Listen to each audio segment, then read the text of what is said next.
தனுசு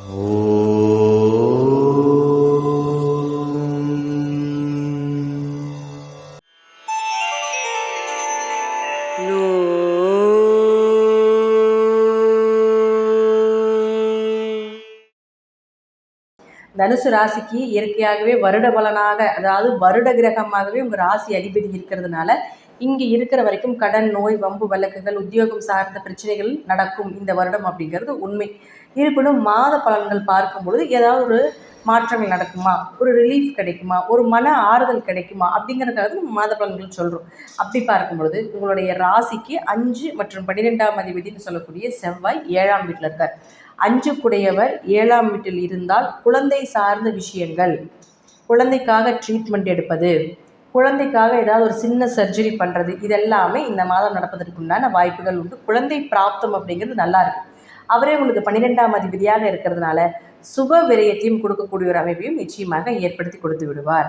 அதே போல் 5, 7 தொடர்பு இருக்கும்பொழுது குலதெய்வ வழிபாடு, திருமணம் சார்ந்த விஷயங்கள், உங்களுடைய அதிர்ஷ்டங்கள் இதெல்லாமே கைகூடி வருவதற்குண்டான வாய்ப்பையும் நிச்சயமாக ஏற்படுத்தி கொடுப்பார் அப்படிங்கிறது முற்றிலும் உண்மை. அடுத்து அவரே 12ஆம் அதிபதியும் இந்த செவ்வாய் ஆகி, இந்த செவ்வாய் 7ஆம் வீட்டில் இருக்கிறதுனால குடும்பத்தோடு ஏதாவது வெளியூர் பயணங்களோ, வெளிநாடு பயணங்களோ சென்று வரக்கூடிய ஒரு தீர்த்த யாத்திரையாவது கடைசிக்கு சென்று வரக்கூடிய ஒரு அமைப்பையும் நிச்சயமாக இந்த செவ்வாய் ஏற்படுத்தி கொடுப்பார். அடுத்து உங்கள் ராசிக்கு 6 மற்றும் 11ஆம் அதிபதினு சொல்லக்கூடிய சுக்கிரன். இந்த சுக்கிரன் நீசமாகிறார். 6ஆம் அதிபதி நீசம் 18ஆம் தேதி வரைக்கும். அப்போ எப்படி இருக்குது அப்படின்னு பார்த்தீங்கன்னா 6 தான் கடன், நோய், வழக்கு, உங்களுடைய உத்தியோகம்னு சொல்கிறோம். அப்போ இதெல்லாமே கொஞ்சம் மைனஸ் அப்படின்னு நம்ம எடுத்துக்கலாம். அப்போது கடன் வாங்காமல் இருக்கிறது நல்லது. ஏதாவது நோய்க்கு செலவு பண்ண வேண்டிய ஒரு சூழ்நிலைகளும் கொடுத்துரும். வேலை தேட வேண்டாம். இந்த மாதம் ஒரு வேலையை விட்டுட்டு இன்னொரு வேலை தேடலாம் அப்படின்னு நினச்சிங்கன்னா கண்டிப்பாக நீங்கள் எதிர்பார்த்த வேலை கிடைப்பதற்குண்டான வாய்ப்புகள் குறைவு. அப்போ இது யார் உங்களுக்கு சுக்கிரன் 11ஆம் அதிபதியும் ஆகிறதுனால நிச்சயமாக லாபங்கள் குறைவாகத்தான் இருக்கும் அப்படிங்கிற நம்ம எடுத்துக்கலாம். அடுத்தது இந்த சுக்கிரன் 18ஆம் தேதிக்கு மேலே தன்னுடைய சொந்த வீடாக இருக்கக்கூடிய துலா வீட்டில் ஆட்சி பலம் பெற்று மூல திரிகோணமாக பலமாக அமரக்கூடிய காலகட்டங்கள் நம்ம எடுத்துக்கணும். அப்போது இந்த காலகட்டங்களில் இந்த தனுசு ராசியை பொறுத்த வரைக்கும் பார்த்துட்டிங்கன்னா அதிக லாபம் கிடைக்கும். அப்போ உங்களுடைய பிளானிங் எல்லாமே வேலை சார்ந்தது, வேலை மாற்றங்கள், ஒரு இடம் விட்டு ஒரு இடம் மாற வேண்டிய அமைப்பு, இதெல்லாமே 18ஆம் தேதிக்கு மேலே வைத்து கொண்டால் நிச்சயமாக உங்களுக்கு அதிக லாபங்கள் கிடைப்பதற்குண்டான வாய்ப்புகளும், எதிர்பார்த்த வேலை கிடைப்பதற்குண்டான வாய்ப்புகளும், நோய் நொடிகள் குறைவதற்குண்டான வாய்ப்புகளும் நிச்சயமாக இந்த சுக்கிரன் ஏற்படுத்தி கொடுப்பார். அடுத்து உங்களுடைய ராசிக்கு 7 மற்றும் 10ஆம் அதிபதினு சொல்லக்கூடிய புதன் இருக்கக்கூடிய வீடு பார்த்தீங்கன்னா 9ஆம் வீட்டில் இருக்குது. 7ஆம் அதிபதி 9ல், 5ஆம் அதிபதி 7. இதெல்லாம் காம்பினேஷனில் வரும், திரிகோண ஸ்தானத்துக்கு வரும். அப்போது இந்த மாதிரி அமைப்பெல்லாம் நம்ம எடுக்கும் பொழுது நல்ல வரன், உயர்கல்வி படிக்கக்கூடிய ஒரு அமைப்பு, தந்தை மூலமாக ஏதாவது ஒரு விஷயங்கள் கிடைப்பது, இதெல்லாமே உங்களுக்கு சாதகமாக வரும். ஏன்னா இங்கே தந்தை ஸ்தானாதிபதி சூரியன் அதே வீட்டிலேயே இருக்கார். அதே போல் 7ஆம் அதிபதி 9ஆம் வீட்டில் இருக்குது. அப்போது மனைவி சொத்துக்கள், மனைவி மூலமாக வரக்கூடிய ஒரு அமைப்பு, அதே போல் மாமனார் சொத்துக்கள், இதெல்லாமே 16ஆம் தேதி வரைக்கும் நீங்கள் மூவ் பண்ணிங்க நிச்சயமாக கிடைப்பதற்குண்டான வாய்ப்புகள் உண்டு அப்படிங்கிறத நம்ம எடுத்துக்கலாம். அடுத்தது 23ஆம் தேதி வரைக்கும் தான் புதன் அங்கே இருப்பார். அப்போ தொழிலில் வளர்ச்சியை கொடுக்கறது, அப்போ அப்பா மூலமாக, மாமனார் மூலமாக தொழிலை அமைத்து கொடுப்பதற்குண்டான வாய்ப்புகள், அதில் அதிக லாபம் பெறுவதற்குண்டான வாய்ப்புகள் எல்லாமே இந்த தனுசு ராசிக்காரர்களுக்கு ஏற்படும். அடுத்து 23ஆம் தேதிக்கு மேலே புதன் கீழே வந்துடுவார். அதாவது கேதுவோடு சேரும் பொழுது அப்போது 10ஆம் வீட்டில் 10ஆம் அதிபதி இருக்கிறது யோகம்தான்.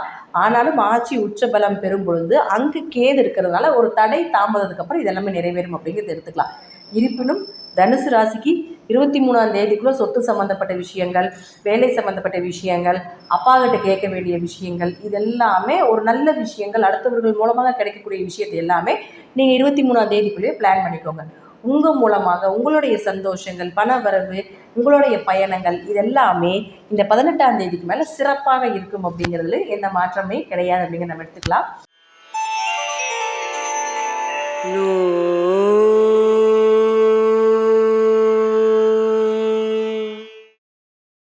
இப்போ மகர ராசியை பொறுத்த வரைக்கும் பார்த்துட்டிங்கன்னா 7.5 சனி முடிவில் இருந்தாலும் கூட குரு பார்வை இருக்கும் பொழுது பிரச்சனை வந்தாலும் மருந்து சனி பகவான் கொடுப்பது யாராலும் தடுக்க முடியாது, நல்லதோ கெட்டதோ. குரு பார்வை இருக்கும்போது ஒரு பெரிய அடியாப்படுதா ஒரு நல்ல மருத்துவர் கொடுப்பார், ஏதாவது ஒரு அந்த மருத்துவ செலவுக்கு ஒரு பணத்தை கொடுப்பார், அவ்வளோதானே தவிர மற்றபடி கொடுப்பதே அவர் கொடுப்பார், பின்னாடி அவர் வந்து ஒரு சந்தோஷத்தை கொடுப்பார், அவ்வளோதான். இப்போது அப்படி பார்க்கும் பொழுது இந்த மகர ராசிக்கு குரு பார்வை இருக்கும் பொழுது நீங்கள் எதை செய்தாலும் ஒரு நல்ல காரியம் இறை வழிபாடு மூலமாக செய்யும் பொழுது ஒரு ஜெயமான ஒரு வாழ்க்கை அப்படின்னு நிச்சயமாக கிடைக்கும். மகர ராசியை பொறுத்த வரைக்கும் பார்த்தீங்கன்னா உங்களுடைய 4 மற்றும் 11ஆம் அதிபதினு சொல்லக்கூடிய செவ்வாய் 6ஆம் வீட்டில் போய் மறைகிறார். அப்போ 4 6ல் மறைந்தால் உடம்பு ஆரோக்கியத்தில் கொஞ்சம் கவனமாக இருங்க. புதியதாக வண்டி வாகன யோகங்கள் இப்போ எதுவும் வாங்க வேண்டாம். அதே போல் 4ஆம் இடம் அப்படிங்கிறது உங்களுடைய தாய் ஸ்தானத்தை சொல்கிறதுனால அவங்க 6ஆம் இடம்னு சொல்லக்கூடிய நோய் ஸ்தானத்தில் போய் இருக்கும் பொழுது கண்டிப்பாக தாய்க்கு ஏதாவது ஒரு நோய் நொடிகள் வர்றது, மருத்துவ செலவுகள் செய்ய வேண்டிய ஒரு சூழ்நிலைகள் இதெல்லாமே ஏற்படுத்தி கொடுக்கும். 4, 6 காம்பினேஷன் கொஞ்சம் மனசை தெளிவாக வச்சுக்கணும். நிறைய மனக்குழப்பங்கள் வரும். செவ்வாய் இங்கே இருக்கிற வரைக்கும் ஒரு சண்டையோ சச்சரவுகளோ மனக்குழப்பங்களோ நிச்சயமாக ஏற்படுத்தி கொடுப்பார். அதில் கொஞ்சம் கவனமாக இருக்கணும். அப்போ அவரே உங்களுக்கு 11ஆம் அதிபதியாகி 6ல் போய் மறையும் பொழுது லாபத்தை பெருசாக எதிர்பார்க்காதீங்க. ஏன்னா 11ங்கிறது ஆசைகள், பெரிய லாபம், நிறைவேறாத ஆசைகள் எல்லாமே 11 தான். அப்போ மூத்த சகோதரனும் 11 தான். அப்போ இதெல்லாமே போய் 6ல் மறையும் பொழுது கொஞ்சம் இது சார்ந்த விஷயத்தில் கவனமாக இருங்க. என்ன வருதோ வந்துட்டு போகுது, என்ன நடக்குமோ நடந்து போகுது. ஏன்னா நீங்கள் எவ்வளோ எஃபர்ட் போட்டாலும் கிரகத்தை மீறி எதுவுமே செய்ய முடியாது. ஒரு இறை வழிபாடு செய்யும் பொழுது ஒரு பாயிண்ட் 2 பாயிண்ட் எச்சா எடுத்து வைக்கலாமே தவிர கிரகங்கள் தன் கடமைகளை கண்டிப்பாக செய்தே தீரும் அப்படிங்கிறதுல மாற்றம் கிடையாது. அடுத்தது பாருங்கள், அவருடைய ராசிக்கு 5 மற்றும் 10ஆம் அதிபதினு சொல்லக்கூடிய சுக்கிரன் இங்கே 18ஆம் தேதி வரைக்கும் இருக்கார், நீசமாகிறார். பொதுவாக சுக்கிரன் நீசம், அது யார் உங்களுக்கு 5ஆம் அதிபதி. 5 யார் உங்கள் குடும்ப ஒற்றுமை, உங்களுடைய குழந்தைகள், உங்களுடைய அதிர்ஷ்டங்கள், உங்களுடைய குலதெய்வம், இதெல்லாமே 5ஆம் இடம் தான். அப்போ அந்த 5ஆம் இடத்த அதிபதி நீசமாகும் பொழுது குழந்தைகள் சார்ந்த விஷயத்தில் கொஞ்சம் கவனமாக இருங்க. குடும்பத்துக்குள்ளே தேவையில்லாத பிரச்சனைகள், வம்பு வழக்குகள், ஏன்னா 2ல் சனி உட்காந்துருக்காரு. உங்கள் ராசிக்கு 2ல் சனி இருக்கும்போது பேச்சான பிரச்சனைகள், அப்போ குடும்பத்தில் தேவையில்லாத பேச்சுக்கள் பேசி பிரச்சனைகள் வர்றது இதெல்லாமே ஏற்படுத்தி கொடுக்கும். அப்போது அடுத்தது பாருங்கள், அவரே உங்களுக்கு 10ஆம் அதிபதியாகிறதுனால தொழிலையும் கொஞ்சம் டல்லாக தான் இருக்கும். எது வரைக்கும் அப்படின்னா ஒரு 18ஆம் தேதி வரைக்கும். 18ஆம் தேதிக்கு மேலே இந்த சுக்கிரன் அப்படின்னு சொல்லக்கூடிய தன்னுடைய சொந்த வீடாக இருக்கக்கூடிய துலா வீட்டில் ஆட்சி பலம் பெற்று மூல திரிகோணம் பெறும் பொழுது நிச்சயமாக தொழில் தடை அகலும். அதற்கப்புறம் கொஞ்சம் தொழில் டெவலப்மெண்ட் ஆகும், தொழிலில் கொஞ்சம் லாபங்கள் கிடைக்கும். இதெல்லாமே நிச்சயமாக உண்டு. ஏன்னா அதற்கப்புறம் பார்த்துட்டிங்கன்னா இந்த செவ்வாயும் சுக்கிரனும் திரிகோணமாக வரும் பொழுது ஓரளவுக்கு லாபத்தை ஏற்படுத்தி கொடுப்பார். அதே போல் இந்த சுக்கிரன் வந்ததுக்கு அப்புறம் தான் உங்களுடைய புதிய முயற்சிகள், தொழில் ரீதியாக ஒரு கிளை விட்டு கிளை மாறுறது, புதிய ஆர்டர் எடுக்கிறது, இதெல்லாமே நீங்கள் பண்ணுற மாதிரி இருந்ததுன்னா இந்த 18ஆம் தேதிக்கு மேலே பண்ணும்பொழுது சக்ஸஸ் கிடைக்கும். அடுத்தது பாருங்கள், உங்களுடைய ராசிக்கு 6 மற்றும் 9ஆம் அதிபதினு சொல்லக்கூடிய புதன். இந்த புதன் இப்போ 23ஆம் தேதி வரைக்கும் பாருங்கள் உங்களுடைய ராசியிலிருந்து 8ஆம் வீட்டில் இருக்கார். பொதுவாக 6ஆம் அதிபதி 8ஆம் வீட்டில் இருந்தால் நோய்க்கு கொஞ்சம் செலவு பண்ணணும், வேலைக்கு எங்காவது அலைஞ்சிட்டு இருந்தீங்கன்னா அதில் தேவையில்லாத ஒரு செலவுகளை செய்ய வேண்டிய ஒரு சூழ்நிலைகள் வரும். 6னா கடன் வாங்க வேண்டிய ஒரு அமைப்பு, இதெல்லாமே ஏற்படுத்தி கொடுத்து விடுவார். அப்போது இந்த 6ஆம் அதிபதினு சொல்லக்கூடிய இந்த புதனும் 9ஆம் அதிபதினு சொல்லக்கூடிய இந்த புதனும் இங்கே 8ல் மறையும் பொழுது தந்தைக்கு கொஞ்சம் ஏதாவது ஒரு மருத்துவ செலவு, தந்தைக்கு உங்களுக்கு ஏதாவது கான்ட்ரவர்சி ஆகிறது, ஒரு மனக்குழப்பங்கள், சில சண்டை சச்சரவுகள் இதெல்லாமே ஏற்படுத்தி கொடுப்பார். அதே போல் 9ஆம் இடங்கிறது உயர்கல்வி சொல்கிறதுனால உயர்கல்வி கொஞ்சம் தடை தாமதத்துக்கு அப்புறம் நடக்கும், அல்ல அது சார்ந்த விஷயங்கள் உங்களுக்கு கொஞ்சம் தடைபட்டு போகலாம் அப்படிங்கிறதையும் ஏற்படுத்தி கொடுக்கும். அடுத்தது சூரியன். இந்த சூரியன் அப்படின்னு சொல்லக்கூடியவர் 16ஆம் தேதி வரைக்கும் இங்கே தான் இருக்கார். 8 கூடிய ஒரு 8ல் ஆயுள் பலம் தீர்க்கும், கண்டங்கள் கொஞ்சம் குறைவு, திடீர் அதிர்ஷ்டங்கள், திடீர் வருமானங்கள் இதெல்லாமே இந்த சூரியன் கொடுப்பார் 16ஆம் தேதிக்கு வரைக்கும். அடுத்து அந்த 16ஆம் தேதிக்கு மேலே 9ஆம் வீட்டில் போய் கேது கூட சேரும் பொழுது கொஞ்சம் இந்த மகர ராசிக்கு இந்த மாதம் பார்க்கும் பொழுது தாய் தந்தையினுடைய ஆரோக்கியத்தில் கொஞ்சம் கவனமாக இருங்க. கொஞ்சம் சொத்துவத்தில் கொஞ்சம் கவனமாக இருந்து செயல்படுத்த வேண்டும். இந்த மாதம் பெரிய அளவுக்கு உங்களுக்கு சக்ஸஸ் இல்லை அப்படிங்கிறத விட பாதிப்புகளை ஏற்படுத்தி கொள்ளாமல் இருப்பது என்பது ஒரு சிறப்பான விஷயமாகும். புதிய முயற்சிகள், தேவையில்லாத பிரச்சனைகள், வம்பு வழக்குகள் எதுவுமே வளர்க்காமல் இருங்க. இந்த மாதம் நமக்கு ஏன்னா எல்லாருக்குமே இது வரக்கூடியதை, எல்லா ராசிக்கும் வருஷத்தில் 3 மாதம் நல்லா இருக்காது. அப்போ உங்களுக்கும் இந்த ஒரு இந்த மாதம் கொஞ்சம் சிறப்பாக இல்லாமல் இருக்குது அப்படிங்கிறது எடுத்துகிட்டு நீங்கள் கொஞ்சம் பார்த்து கவனமாக செய்யும் பொழுது பல வகையாக வரக்கூடிய பெரிய பெரிய லாஸ் எல்லாம் தவிர்த்து கொள்ளலாம் என்பது ஒரு முன்னெச்சரிக்கை பதிவாக எடுத்துக்கொள்ளுங்கள். நெகட்டிவாக சொல்கிறேன்னு எடுத்துக்க வேண்டாம், முன்னெச்சரிக்கையாக சொல்கிறேன், முன்னெச்சரிக்கையாக உங்களை வழி நடத்துகிறேன் அப்படிங்கிறத மட்டும் நீங்கள் எடுத்துக்கொள்ளணும். அப்போ சூரியன் நீங்கள் வரும்பொழுது சூரியன் கேது சேர்க்கை சேரும். அப்போ புதன் 9ஆம் அதிபதி 8ஆம் வீட்டில் மறைவார். இந்த சேர்க்கையெல்லாம் எப்படி இருக்குன்னு பார்த்துட்டிங்கன்னா முன்னோர்கள் சார்ந்த விஷயம், அதே போல் தாத்தா பாட்டி அப்பா இது சார்ந்த விஷயத்தில் கொஞ்சம் கவனமாக இருந்து செயல்படுத்த வேண்டும் அப்படிங்கிறது உண்மை அப்படிங்கிறது எடுத்துக்கலாம்.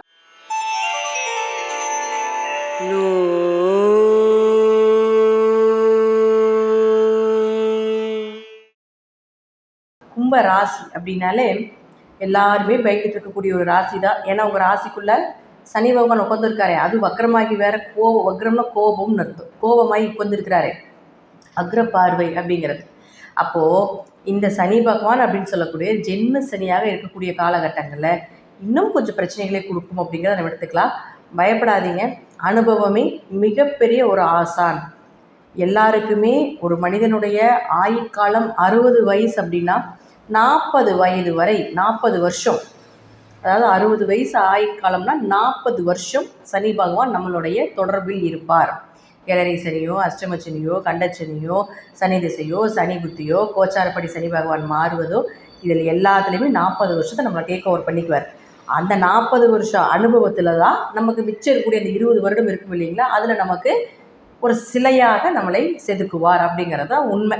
இது எல்லாருக்குமே நடக்கக்கூடியதா. அப்போ ஜென்ம சனியாக இருக்கும்பொழுது சனி சந்திரன் மைண்டை தான் ஃபஸ்ட் அஃபெக்ட் பண்ணும். தாய் வழி உறவுகள் மூலமாக பிரச்சனை, தாய்க்கு ஏதாவது பிரச்சனை, இது எல்லாமே நிறைய நடக்கும். ஸோ கொஞ்சம் கவனமாக மைண்ட் ரீதியாக கொஞ்சம் யோசித்து சிந்தித்து செயலாற்றும் பொழுது கண்டிப்பாக நன்மையும் நடக்கும் அப்படிங்கிறது உண்மை உண்டு. அடுத்து உங்களுடைய ராசிக்கு 3 மற்றும் 10ஆம் அதிபதினு சொல்லக்கூடிய செவ்வாய் பாருங்கள் 5ஆம் வீட்டில் போய் நிற்கிறார். 3 5 இருந்தால் முயற்சி கைகூடும், காரிய ஜெயங்கள் உண்டாகும், சகோதரர்கள் மூலமாக ஏதாவது ஒரு விஷயங்கள் உங்களுக்கு கைகூடி வரும். அப்போது அவரே உங்களுக்கு 10ஆம் அதிபதியும் ஆகிறதுனால தொழில் வளர்ச்சி உண்டு. உங்களுடைய தொழிலை உங்களுடைய குழந்தைகளுக்கு கொடுக்கலாம், அல்லது உங்கள் குடும்பத்தில் இருக்கக்கூடிய நபர்களை இணைத்து செய்யலாம். இப்படிங்கிற எண்ணங்களை எல்லாம் இந்த செவ்வாய் ஏற்படுத்தி கொடுப்பார். 10-5 தொடர்பு தொழிலில் மிகப்பெரிய பிரம்மாண்ட வளர்ச்சி, தொழில் மூலமாக நல்ல அதிர்ஷ்டங்களையும் கொடுக்கக்கூடிய அமைப்பை நிச்சயமாக இந்த மாதம் நீங்கள் பெறுவீங்க. அடுத்தது பாருங்கள், உங்களுடைய ராசிக்கு 4 மற்றும் 9ஆம் அதிபதினு சொல்லக்கூடிய சுக்கிரன். 4ன்னா தாய், 9ன்னா தந்தை. இந்த சுக்கிரன் இங்கே உங்களுடைய ராசிக்கு 8ஆம் வீட்டில் 18ஆம் தேதி வரைக்கும் நீசமாகிறார். அப்போ 18ஆம் தேதி வரைக்கும் தாய் தந்தையர் சார்ந்த விஷயத்தில் கொஞ்சம் கவனமாக இருக்கணும். அவர்களுக்கு ஏதாவது ஒரு மருத்துவ செலவுகளோ அல்லது அவர்கள்கிட்ட ஏதாவது ஒரு வம்பு வழக்குகளை செய்கிறதோ இதெல்லாமே ஏற்படுத்தி கொடுத்து விடும். அது மட்டும் இல்லாமல் பாருங்கள், இந்த சுக்கிரன் இந்த 18ஆம் தேதிக்கு மேலே தன்னுடைய சொந்த வீடாக இருக்கக்கூடிய துலா வீட்டில் மூல திரிகோணமாக ஆட்சி பலம் பெற்று வருகிறார். அப்போது உங்களுடைய பிளானிங், அம்மா கிட்ட உதவி வாங்குறது, அப்பா கிட்ட ஏதாவது கேட்குறது, புதுசாக வீடு மனை சொத்துக்கள் சார்ந்த விஷயங்கள், ஒரு இடம் விற்கிறது வாங்கிறது, ஆரோக்கியம் சார்ந்த விஷயங்கள், நண்பர்கள் சார்ந்த விஷயங்கள், உயர்கல்வி, 9ஆம் இடம்னா உயர்கல்வி, ஒரு குருவை போய் பார்க்கறது, ஒரு இறைவனை போய் தேடுறது, இந்த மாதிரி விஷயங்களை 9. அப்போது இந்த 18ஆம் தேதிக்கு மேலே இதையெல்லாம் வைத்து கொண்டால் சிறப்பாக இருக்கும். 18ஆம் தேதி வரைக்கும் இதில் நீங்கள் எத்தனை முயற்சி செய்தாலும் நடக்காது. 18க்கு மேலே இந்த சுக்கிரன் இந்த துலா வீட்டுக்கு வரும்பொழுது செஞ்சீங்கன்னா நிச்சயமாக நீங்கள் எதிர்பார்த்ததை விட பல மடங்காக கிடைப்பதற்குண்டான வாய்ப்புகளும் உண்டு. அடுத்து உங்களுடைய ராசிக்கு 5 மற்றும் 8ஆம் அதிபதினு சொல்லக்கூடிய புதன் 7ஆம் வீட்டில் இருக்கார். 5 கூடிய ஒரு 7ஆம் வீட்டில் இருந்தால் குழந்தை சார்ந்த விஷயங்கள், உங்கள் வீட்டில் ஒரு குழந்தை மழலை வரலாம், அல்லது குழந்தைக்கு ஏதாவது ஒரு ஆப்ரேஷன், குழந்தை சார்ந்த விஷயத்துக்கு ஆப்ரேஷன் செய்கிறது. ஏன்னா 5னா உங்களுக்கு குழந்தை, அங்கே செவ்வாய் இருக்கும் பொழுது அப்போது குழந்தைக்காக ஏதாவது ஆப்ரேஷன் பண்ணுறீங்க, ட்ரீட்மெண்ட் பண்ணுறீங்க அப்படின்னா இது சார்ந்த விஷயங்கள் எல்லாமே உங்களுக்கு சாதகமாக வருவதற்குண்டான வாய்ப்புகள் உண்டு. 5-7 தொடர்பு ஏற்படும் பொழுது நல்ல வரன் தேடி வரும், அதிர்ஷ்டமான வரன் தேடி வரும், திருமணம் சார்ந்த விஷயங்கள் உங்களுக்கு கைகூடி வருவதற்குண்டான வாய்ப்புகள் இதெல்லாமே முற்றிலும் உண்மை. இந்த காலகட்டங்களில் குலதெய்வ வழிபாடு எல்லாமே உங்களுக்கு அதிர்ஷ்டத்தை ஏற்படுத்தி கொடுக்கும். அப்போ அவரே 8ஆம் அதிபதியாகி 7இல் மறையும் பொழுது கணவன் மனைவிக்குள்ள சிறு சிறு கருத்து வேறுபாடுகள் உண்டு. அதில் மட்டும் கொஞ்சம் கவனமாக இருந்து செயல்படுத்த வேண்டும். ஏதாவது ஒரு சின்ன ஏமாற்றங்களோ, ஒரு மன ரீதியாக பேச்சால் நிறைய பிரச்சனைகள், ஏன்னா 2ல் ராகு இருக்கார் இல்லையா, அப்போ இயற்கையாக பேச்சால் பிரச்சனைகள் வர்றதுக்குண்டான வாய்ப்புகள் இதெல்லாமே உண்டு. கும்பராசியை பொறுத்த வரைக்கும் இந்த மாதம் அப்படின்னு பார்த்தீங்கன்னா குழந்தை சார்ந்த விஷயங்கள், அதிர்ஷ்டங்கள், குலதெய்வங்கள் இதெல்லாமே சூப்பர். அதே போல் 18ஆம் தேதிக்கு மேலே உங்களுடைய காரியங்கள் எல்லாமே ஜெயமாவதற்குண்டான வாய்ப்புகளும் உண்டு.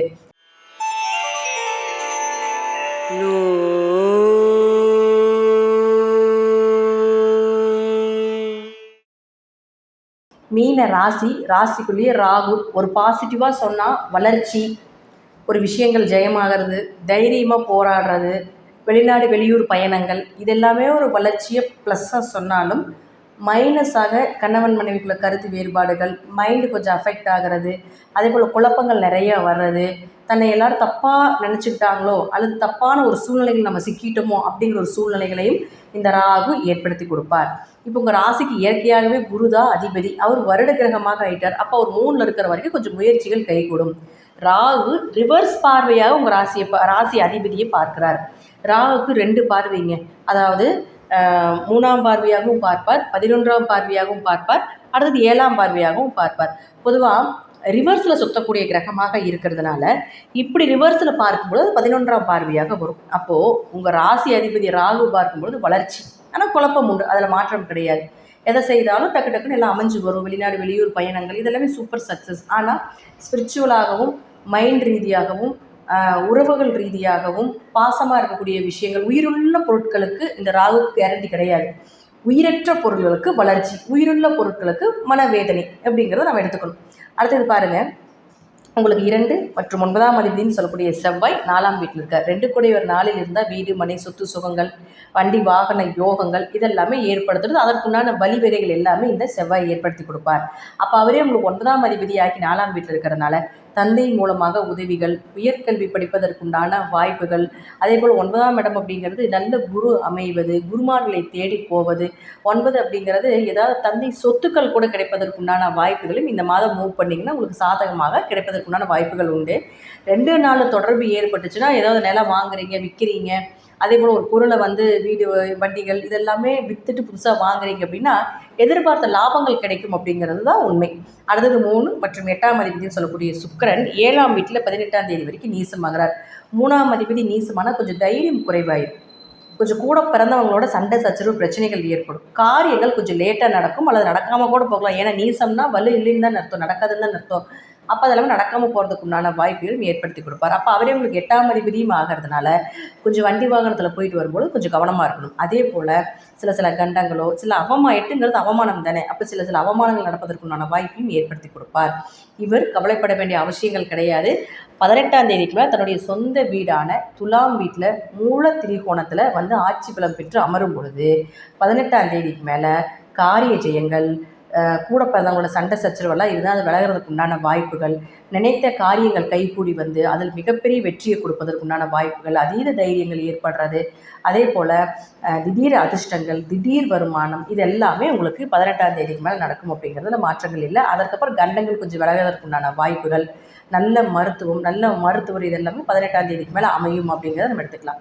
அடுத்தது மீனராசிக்கு 4 மற்றும் 7ஆம் அதிபதினு சொல்லக்கூடிய புதன் 6ஆம் வீட்டில் 23ஆம் தேதி வரைக்கும் மறைஞ்சிருக்கார். அப்போ 4 கூடையவரும் 7 கூடையவரும் மறைந்தால் கொஞ்சம் உங்களுடைய ஆரோக்கியத்தில் கவனமாக இருங்க. கணவன் மனைவிக்கு நிறைய கருத்து வேறுபாடுகள் வரும். இந்த காலகட்டங்களில் திருமணம் சார்ந்த விஷயத்தை பெரிய அளவுக்கு கையில் எடுக்க வேண்டாம். அப்படி எடுத்துட்டிங்கன்னா எதிர்பாராத திருமண வாழ்க்கை அப்படிங்கிறது ஏற்படுத்தி கொடுப்பார். அல்லது நீங்கள் எப்படி நினச்சிட்டு இருக்கிறீங்களோ அதை போல் அமையாது அப்படிங்கிறதையும் நம்ம எடுத்துக்கணும். அதனால் இந்த புதன் அப்படின்னு சொல்லக்கூடிய 23ஆம் தேதிக்கு மேலே வரும் பொழுது நிச்சயமாக எதிர்பார்த்த வரன் அப்படிங்கிறது வருவதற்குண்டான வாய்ப்புகளும். கேதுவோடு இருக்கிறதுனால தடை தாமதத்தை கொடுத்தாலும் புதன் அங்கே ஆட்சி உச்சம் பெறும் பொழுது ஏதோ ஓரளவுக்கு நாம் எதிர்பார்த்த வரனை எதிர்பார்க்கலாம் அப்படிங்கிறதை நம்ம எடுத்துக்கலாம். அடுத்தது சூரியன் 6ஆம் அதிபதி 16ஆம் தேதி வரைக்கும் 6 கூடையர் 6ல் இருக்கும் பொழுது எதிரிகளை ஜெயிக்கக்கூடிய அமைப்பு உண்டு. எப்பேற்பட்ட எதிரியாக இருந்தாலும் ஜெயித்து வரக்கூடிய ஒரு அமைப்பு உண்டு. கடன் சார்ந்த விஷயங்கள், நோய் சார்ந்த விஷயங்கள் இதில் எல்லாமே உங்களுக்கு சக்ஸஸ், நல்ல மருத்துவம் இதெல்லாமே இந்த சூரியன் இங்கே இருக்கிற வரைக்கும் நடக்கும். அடுத்தது சூரியன் பாருங்கள் 16ஆம் தேதிக்கு மேலே உங்களுக்கு கேதுவோடு சேரும் பொழுது கணவன் மனைவிக்குள்ள கொஞ்சம் கருத்து வேறுபாடுகள், அல்லது கணவருக்கோ மனைவிக்கோ ஏதாவது ஒரு மருத்துவ செலவுகள் செய்யக்கூடிய ஒரு அமைப்பு, அல்லது தந்தைக்கு ஏதாவது செய்யக்கூடிய ஒரு அமைப்பையும் நிச்சயமாக ஏற்படுத்தி கொடுப்பார்.